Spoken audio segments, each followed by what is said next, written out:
game. Blouses. Galanchuk. Disaster. Spaghetti. Disaster. Well, I mean, I'm no doctor. We now join America's most popular show, already in progress. Everybody loves Mitch and Sean. You guys are the greatest duo.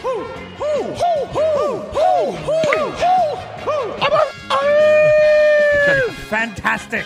That team sure did suck last night. They just plain sucked. I've seen teams suck before, but they were the suckiest bunch of sucks that ever sucked.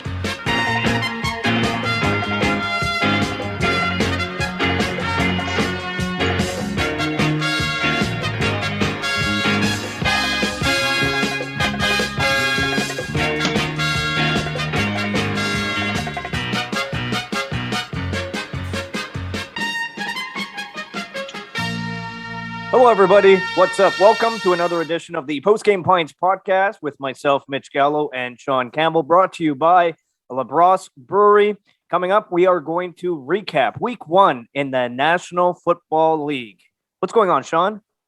Oh, not much. I'm a little sad, but I'll be okay if we're going to be talking NFL. But we only got 5 minutes to do it. You want to jump into it right away? Yeah, sure. Do you have a timer there? Let's do it. Bam. Put 5 All right. Well, Sean, how about we start then? It's on the clock. Yeah. How about we start with what you kind of teased right there? You said you're sad.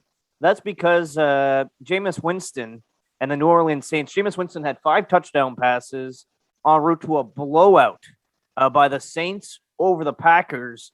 And I'm going to assume you're not pushing the panic button just yet on the Green Bay Packers, but that was the most surprising result from Week 1. There's no question about it. People were shocked to see the Saints trample the Green Bay Packers. But you know what? I'll say I'm kind of on the same page as you. If memory serves me well, last year, I don't remember if it was Week 5 or 6, but it was near the beginning of the season, and the Tampa Bay Buccaneers blew out the Green Bay Packers. But they were established at that point of the season, so it wasn't a big deal. Where here, we have the turmoil of the offseason with Aaron Rodgers, and game 1 after a lot of players that start for the Packers didn't play very much in the preseason. So it's one game overreaction Monday, especially after Week 1. I think that's where people are at right now with the Packers. But I'm with you. Much for nothing. It's one game. Yeah, I think there's a couple things here. And one, I'm speaking as a Packers fan. And I think that's the way you have to look at it. But one, it was on the road in Florida. They never play well in Florida. They didn't play in the preseason. The number 1 unit did not play in the preseason for the Packers. So that was like a preseason game. And, you know, there's 17 games and it's Aaron Rodgers. I'm not too worried. Plus all the other divisional teams, the Vikings, the Lions, the Bears, they all lost.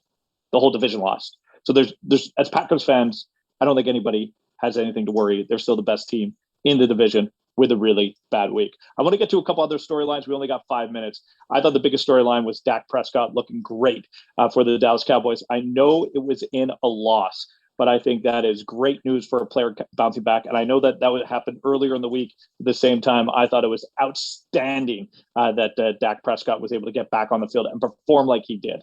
No question. I think you go back to last year before he got hurt. The Dallas offense was a top 5 rated offense in the league. They were right there in the final moments of the game against the defending Super Bowl champions and the favorites to come out of the NFC, the Tampa Bay Buccaneers. So I don't really think you can talk too poorly about their performance. They lost to a really good team, and they almost won that game.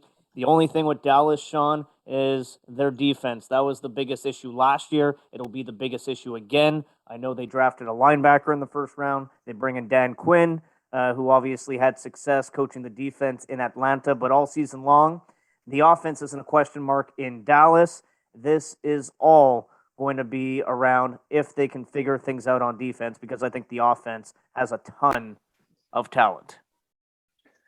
Game of the week, are you going with Monday Night Football, which went into overtime? That was a whole lot of fun with the Raiders and the Ravens. Or are you going with the Browns and the Chiefs?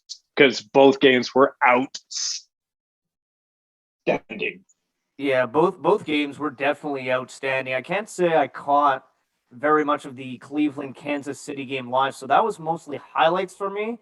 love watching Patty Mahomes go video game mode on his touchdown run. But to me, since it was in prime time, it capped off the week. First game in Las Vegas with fans. The dramatics of everybody in the building thinking a touchdown was scored in overtime, but really the receiver was down at the 1-inch line. And then Derek Carr goes and throws an interception, gives the ball back to Baltimore. You think Baltimore is going to win. Lamar Jackson fumbles the football. And then finally a nice play action for a touchdown for the Raiders to win the first game in Las Vegas with fans.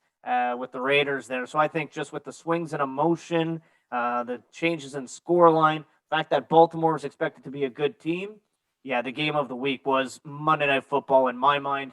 And then, of course, some other surprising results, Sean. I have to say a bit surprised to see the Steelers pick up a win against Buffalo. I know a lot of people have Buffalo as the second best team in the AFC, so that was another surprising result. And just all in all, a really good week one of football in the NFL.